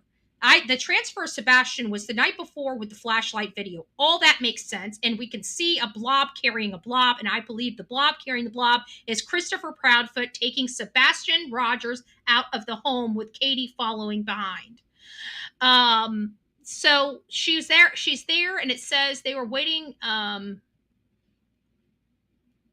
If Kathy was at Warsham's that morning, I think she was there waiting for a call from Chris that Sebastian was missing so she could drive over to Katie and put the plan into action. I don't see her nor Terry actually getting their hands dirty by taking the body. I don't either. The family knows what happened. The entire family knows what happened. They know exactly where Chris is, and I guarantee you, this is what's going to make me sick to my stomach. I guarantee you, Chris is happy that R-tard pedo will never be in his house again. And I almost feel like he said that. I almost feel like that sorry, disgusting piece of you-know-what said that. I do not like Chris. I will never like Chris. I think he's a disgusting individual. And I will make sure hashtag Christopher Proudfoot and hashtag Katie Proudfoot rings true until we find Sebastian and bring him home. And I should almost put hashtag murderers IMO next to it. Just saying. Far too risky. I believe it's plausible that they hired a professional to come in the night and given the keypad to take Sebastian out in a professional hit. Everything I saw outside of that was nothing professional. I know people were making stuff up now. You know what it looked like? It looked like a man carrying a body. Whether that body was dead or alive, that's what it looked like. When you blow it up, it looks like it's Katie leaning into a car and Chris is right behind her. It's awfully funny that the same body structures keep showing up in these lights everywhere. And it always seems to appear the same body structure as Chris and Katie. I guess my mind's just playing tricks on me. Stafford Court. What was Kathy doing there? I do not think it was a transfer of Sebastian. Far too risky. I believe it's plausible that they hired a professional to come in the night and, given the keypad code, take Sebastian out in a professional hit. If Kathy was there at Warsham's that morning, I think she was just there waiting for the call from Chris that Sebastian went missing so she could drive over to Katie's and put the plan into action. I will tell you this. This is a true story. When we were at one of my hearings, and I know we talked about this, and I saw, this is why I don't believe in any professionalism or professional hit or paying anything. Chris won't pay a damn thing for Sebastian. He wouldn't even give $500 to blip boards. And I'm surprised if he gave that, because I really don't believe he even gave that. I bet you it was his mother's money, somebody else's money. He's not putting one dime towards Sebastian. He's not putting one dime toward finding Sebastian. He's not using his money whatsoever. He wants you all to use all your money to do it. And gosh darn it, if you raise money or you get paid by covering news and covering his stepson or him, hashtag Chris Proudfoot, then you're the devil, not him. Not the man that won't pony up one single dollar, but wait, he wants to go buy his woman a motorcycle while we got a vigil going on. But he won't give 1 cent to flyers. I would say ask him, but you can't, because I got this order of protection and I don't want to violate that order of protection. But you know what? If somebody was stupid enough not to ask him how much that motorcycle was and how much did he contribute to his own stepson, I bet you'll find out it's a big fat zero. He's going to try to say, well, we contributed to the blimp boards and it was $500, but whose $500 was it? I guarantee it wasn't him, because he's too damn cheap. If it ain't for him, he ain't getting it. If it's not He goes big or goes home when it comes to him. But when it comes to Sebastian, he's only allowed to have 2 pairs of shoes.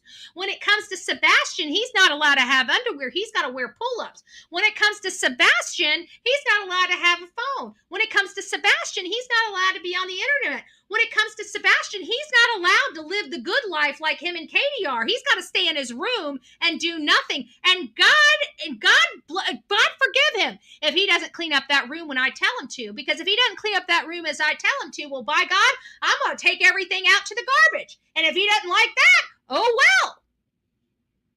I don't like the R-tard or a pedo anyways. He needs to go over to his father's and get out of my hair. Because he's the problem with me and Katie's relationship, don't you know? This one little 15-year-old boy, he must be God to have that much control over an adult relationship. It's poor parenting. I hope Katie gets her uterus ripped out because she doesn't deserve any other kids. She just needs to go on into the doctors, get the snippy snip. We don't have anything to worry about. We don't have to worry about her hitting, abusing, or killing another kid. So hopefully they get their medical stuff taken care of. I think we will sponsor hysterectomies, and we will sponsor, the snippy snip for Chris Proudfoot. Bullhorn Betty is happy to sponsor the snippy snip and the scrapey scrape to make sure our society is a little bit better. How much could it possibly cost? $20,000? Maybe I'll sue them for the $20,000 and give it back to them so they can go get the snippy snip and the scoopy scoop.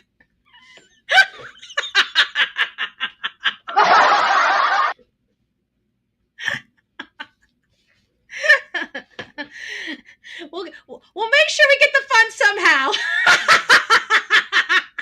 We just want to make sure the world's a little bit better. That's all. Well, you know what? Since they don't know how to raise kids, how to not keep their hands off their kids, how to not strangle their kids, how to not treat them like crap, I just think they don't need them. So why don't we just allow them to have the best life ever, and they can just Humpty Dumpty all the way home, and it doesn't really matter. They can break the bed. We don't care. At least they're not squishing out another child that they can abuse, harm, and destroy their life. So maybe we should get a GoFundMe. A GoFundMe for hashtag Chris Proudfoot Snippy Snip and hashtag Katie Proudfoot Scoopy Scoop. And let's be done with this whole thing. I'm just saying. I don't want to have to debut them again, right? These people, they've lost their ever-loving mind. All right, back to reality. I don't see her nor Terry actually getting their hands dirty by taking a body passed off by Katie. No, I think they paid someone. Hence why Katie really doesn't know where Sebastian is. Not because she wasn't in on it, but because she didn't actually do the dirty work herself. The only other for all those people, you know what? I something just popped in my head with all this raising money for the scoopy scoop and the snippy snip. Okay, I gotta say. For all those people that believe that they sold their child or they just sent them off to somewhere, well, Chris is a narcissist, right? He probably ain't working that much because he's his reputation shit. I mean, you get involved with disappearing kids, it doesn't really look good on a resume, allegedly, in my opinion.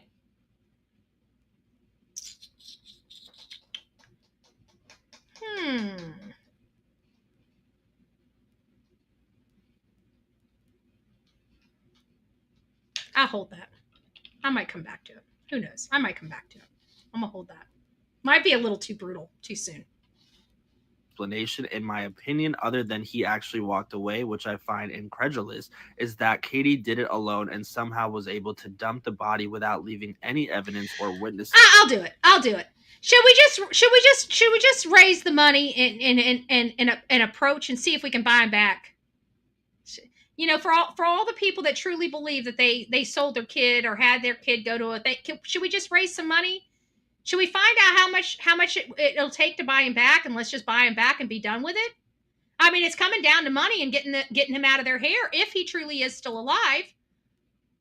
Why don't we just say, what about a reward? Maybe if mommy and daddy pack him up and send him back home, we'll give him $100,000. Not like that they deserve it. I'm all for bribery if we can get the kid home.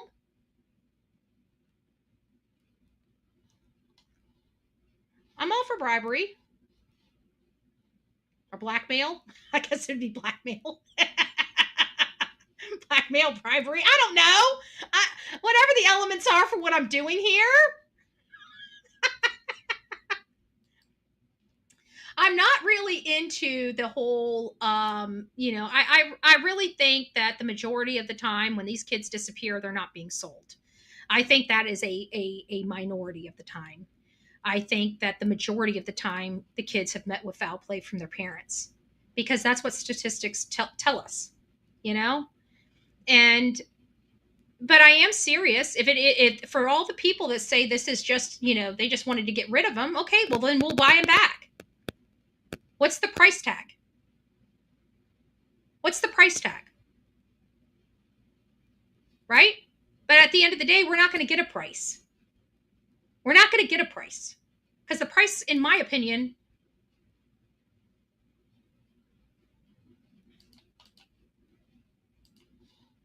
which seems equally incredulous.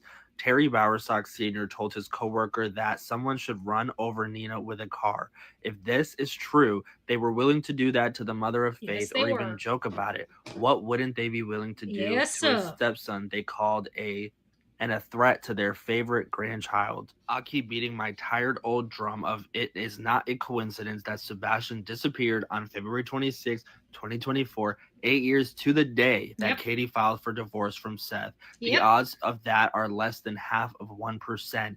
If you were a gambling person, would you bet on those odds? I wouldn't. And if you think a family hit sounds like something made up from the movies, look at the Charlie Adelson case. Sometimes people with money think they're above the law. Amen. And then this commenter brings up the fact that Kathy Bowersox was paying a PI to stalk Nina, the mother of Chris Proudfoot's daughter, in the custody case. She was willing to shell out a lot of money to get Faith back then. And what was stopping her from shelling out a lot of money to get back Faith last?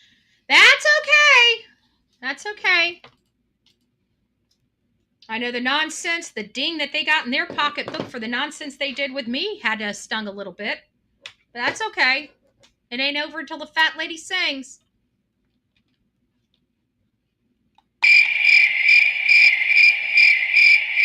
Just saying. Not playing. All right, guys. Well, I do appreciate you taking some time and coming and hanging out with me, even though we had some technical issues. We had some great information and we had a little fun, not necessarily with the cases, but between ourselves. We got to have a little bit of fun on here too. So I think it was a winner chicken dinner. Guys, go out and have a great day. I don't know if I'll be back. I did want to say this. I do want to put this out while I've got you guys all in the chat for Summer Wells. I know Don Wells is gloating about how his child abuse case was dismissed. No, it wasn't. It was on paper, but no, it wasn't. At this point, their county has nothing to worry about when it comes to them related to the surviving children in their home, because they signed their rights away to them. They're no longer mommy and daddy to any of their sons, all three of their sons. No longer mommy and daddy. They gave them to the state. So just understand, they dismissed the case because what are they going for at this point? They protected the kids. They took the kids out of their custody. They'll never, ever, ever have custody of those children ever again. If those children choose to go around their parents when they're 18 years old, they can absolutely do that. But until that day comes, they will be protected from those animals. So the choice in very, very poor, broke Hawkins County, which, by the way, they actually made it to an article that talked about how broke the top 10 counties of Tennessee are. And of course, number one or number two, maybe number three, was Hawkins County. They are broke. They are broke. The people in their counties are poor. They are doing nothing to uplift their communities, and they have failed policies and a crooked cop. But what were they going for? At the end of the day, the result of that hearing would have been, if they were convicted of the abuse, their children would have been taken away from them. They may have gotten some jail time, but their children would have been taken away from them forever. Okay? Their children are already taken away from them forever. So they basically, we got what we wanted. Go on your way. Go screw your life up, but we've got these kids covered. That's the way that went. This whole idea that they had no proof, that is hogwash. They absolutely had proof. I have went through their entire child statutes. Their child abuse statutes, we went over it at length covering the Summerwells case. We even put the state worksheet up and went over the state worksheet. They're just, the trash and their condition of their home alone was enough to have them charged. So this idea that there was no evidence is garbage. There absolutely was evidence. The choice the county had was to pursue on the taxpayers, which again, they are broke,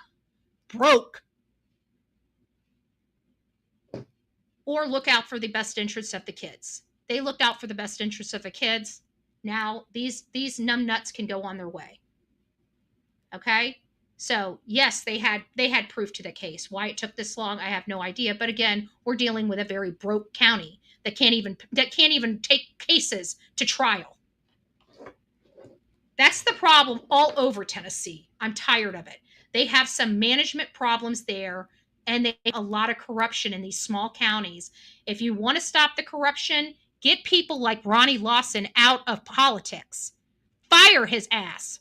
He should have been fired years ago. What has he done for that county except destroy it?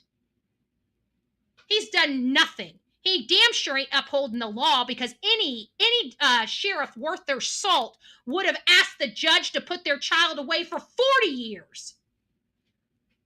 Not a slap on the wrist and everybody else goes to jail, but the sheriff's son, he's out in 6 months. Screw you, Ronnie Lawson. Screw you.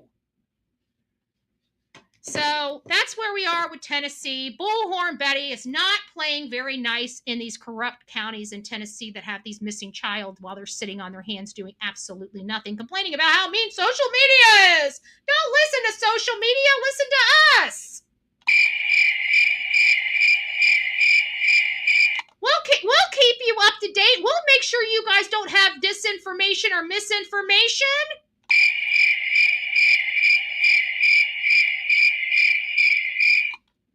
Got it. All right, guys. God bless each and every one of you. Rock it out. Happy Manic Monday. We will be back on Tuesday, 10 a.m. The schedule's getting a little, we got a lot of stuff going on. We got a lot of irons in the pot, and we're just trying to get through this stuff. We've removed one. I'm not going back to the Vance Boulder case. I'm not doing it. We had a manhunt. We had a crime that occurred. It's too political for this channel, and it's unfortunate, but it's just too hyper political for this channel. And we've got other cases that need our attention, such as Lilly and Jack, such as the Travis Decker manhunt, and Sebastian Rogers, as well as Summer Wells. We've got breaking news coming up in Crystal Rogers' case. We've got a lot of stuff going on. I'm not getting into a political commentary. We had a job to do. It was to help broadcast a man on the run. That's what we did. He's been arrested. The threat has been taken off of our street. We're done. So Sebastian, Lilly, Jack, and the Travis Decker case is where we're going.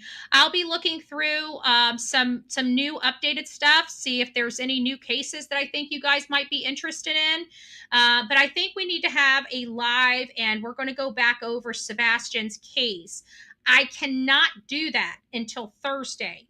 This is going to most likely be a 4 to 5 hour live. Okay, it's going to start at 10 a.m. and it's going to go through the day until we're done with the information.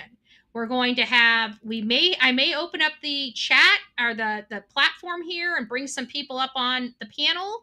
I also may open up the phones. But Thursday, we are going to have a deep dive into the Sebastian Rogers case. It's going to be specifically tailored for Sebastian. It's not going to be commingled with other cases. I may put, depending on if there is a breaking news case, I may put a breaking news case as part of the intro, but it'll be designated specifically for Sebastian, advocating for Sebastian, and coming together to find out what the next steps are. And in addition to it, we're going to be setting up our committee for our event at the governor's mansion, and we'll start divvying out some tasks and get you guys all on board with it. If you guys will chat. But I need to get whoever's going to be on this committee on a separate email, separate, whatever. We'll set you up Google numbers, whatever you guys need, so we can communicate throughout this process, because we're going to need to be working very, very close together to make sure we've got a lot of work to do. And I'll start making a list of everything that we need to have for this event. It's been a while since I've set up an event this large. So I'm going to have to go back to some of my prior procedures just to see what all I need to do. So anyways, guys, thanks for being here. God bless each and every one of you. Rock it out with your coffee beans out, and please share this around. If you found something, if you want to clip it. If you want to play it. I just want to get these cases out there, and I want to make sure that we're keeping up to date. If you guys hear of any breaking news, or just the opposite, you're hearing some information and you don't know whether it's true or not, please, by all means, send me an email. I'm happy to help. If I can provide you clear understanding or a factual answer as opposed to guessing, I'm happy to help. It's all about making sure that you guys have the most up-to-date information and the most factual information. Do we speculate and theorize? Yes, we do. But we like speculating and theorizing based upon real, hardcore facts of the case. All right, guys, we'll see you soon. Bye-bye. From the East Coast to the West Coast, we are everywhere true crime is. We are asking for the public's help. We are searching in the woods. We are doing what it takes here on the Bullhorn Betty channels to find answers to the most alarming cases we have been watching on the news. I can tell you personally that I have traveled this entire country seeking these answers and bringing that content right here to you here on the Bullhorn Betty channels and Bullhorn Betty Crime Stories. We are happy with the work that we've done. We've brought many answers to the public, and we have defied mainstream media in our pursuit of the truth in these cases. We will continue to work, we will continue to fight for these victims, and we will continue to tell their stories here on my channels. Welcome to the Bullhorn Betty brand of channels and the Coffee Club. Thank you for your love, thank you for your support, and more importantly, thank you for allowing me to bring these victims' stories to each and every one of you, advocating for each of these victims. God bless you. God bless America, and more importantly, God bless our victims.